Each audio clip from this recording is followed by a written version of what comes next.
یا ایہا الذین آمنوا صلوا علیہ وسلموا تسلیما۔ درود پاک پڑھیے۔ الصلاۃ والسلام علیک یا سیدی یا رسول اللہ، الصلاۃ والسلام علیک یا سیدی یا حبیب اللہ، وعلی آلک واصحابک یا نبی الرحمہ۔ تمام تعریفیں اللہ جل وعلا کے لیے ہیں، جو خلق کائنات بھی ہے اور مالک شہجات بھی۔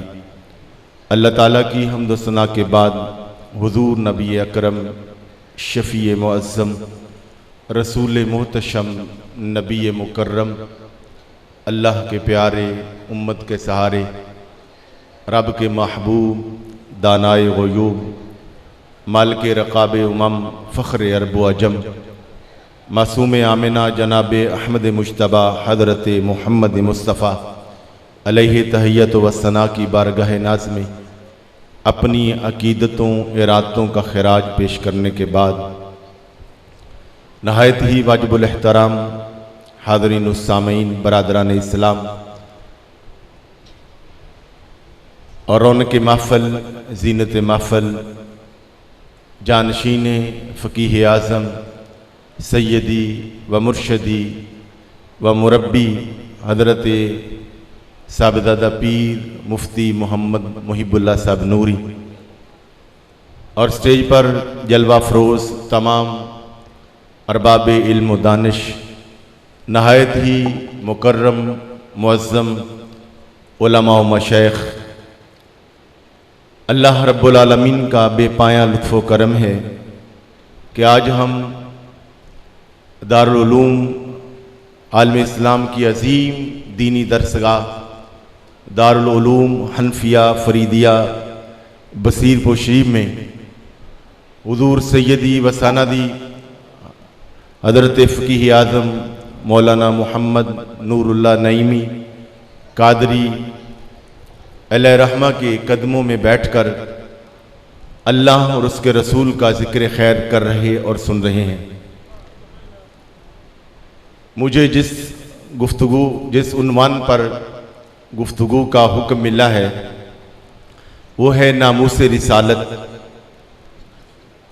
اور اتنے بڑے سٹیج پر اتنے بڑے بڑے علماء و مشائخ کی موجودگی میں میرے جیسا حقیر اور طالب علم صرف سبق سنانے کے لیے چند لمحوں کے لیے یہ حاضری بھی ہمارے لیے سعادت ہے، ورنہ خطاب کے لیے ایک سے ایک یہاں پر علماء موجود ہیں۔ حضرات گرامی قدر، حضور نبی اکرم صلی اللہ علیہ وآلہ وسلم، نعرہ تکبیر، نعرہ رسالت، نعرہ رسالت، نعرہ رسالت، صاحبزادہ محمد رضا ثاقب مصطفی صاحب فیضان سیدی فقیہ اعظم۔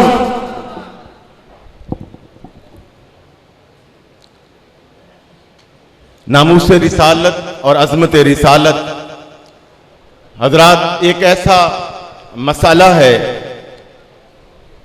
کہ پوری دنیا کے مسلمان، میں یہ سمجھتا ہوں کہ میں بڑے اختصار کے ساتھ ایک دو چیزیں عرض کر کے میں یہی ٹائم اسی دوران عالم اسلام کی عظیم مذہبی علمی دینی شخصیت جناب رضا ثاقب صاحب مصطفی تشریف لائے، ان جیسے بزرگوں کو میں بھی انشاءاللہ سیکھوں گا۔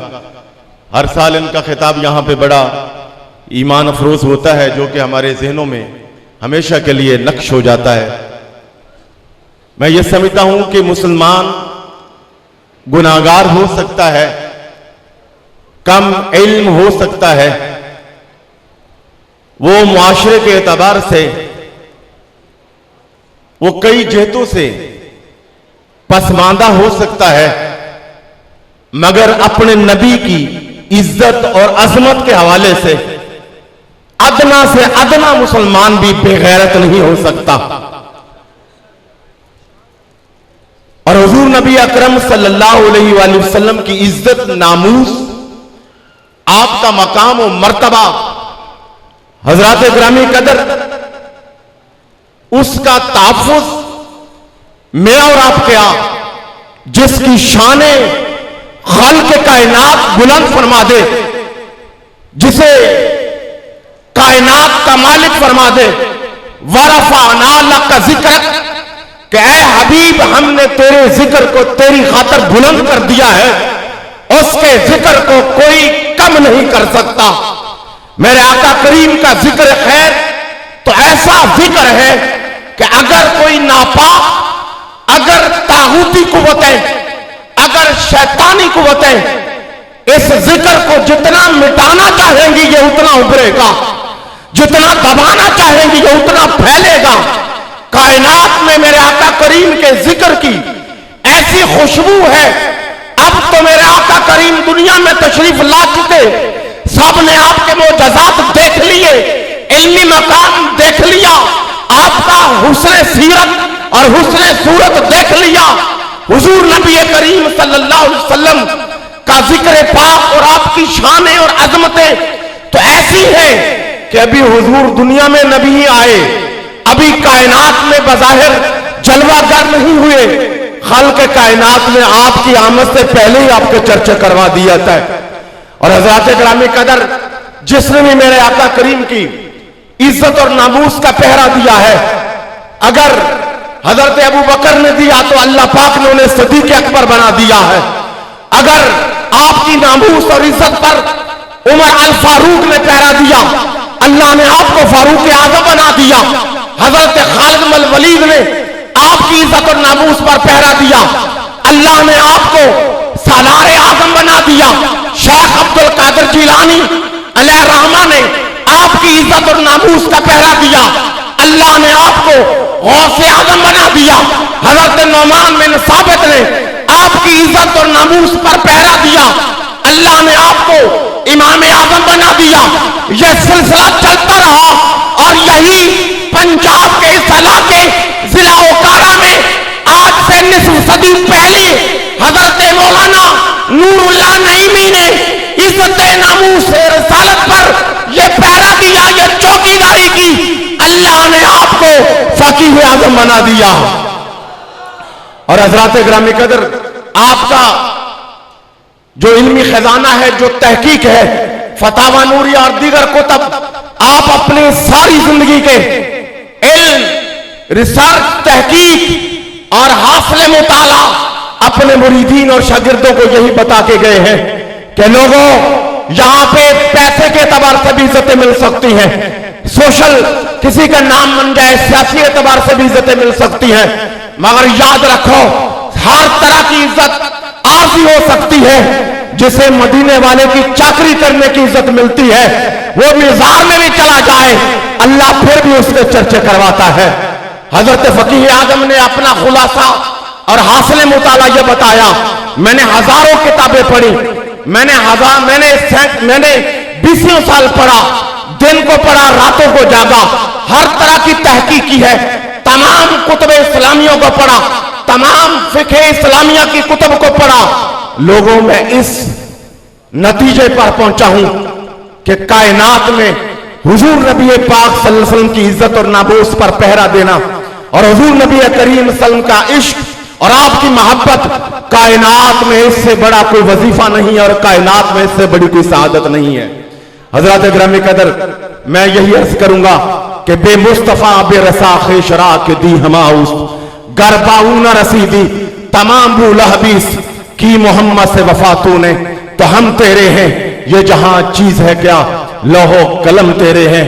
اور حضرات گرامی قدر، حضور نبی کریم صلی اللہ علیہ وسلم کی ناموس پر پہرا دینے کا یہی معنی نہیں ہے کہ ہم صرف گرجتے رہیں، ہم صرف برستے رہیں۔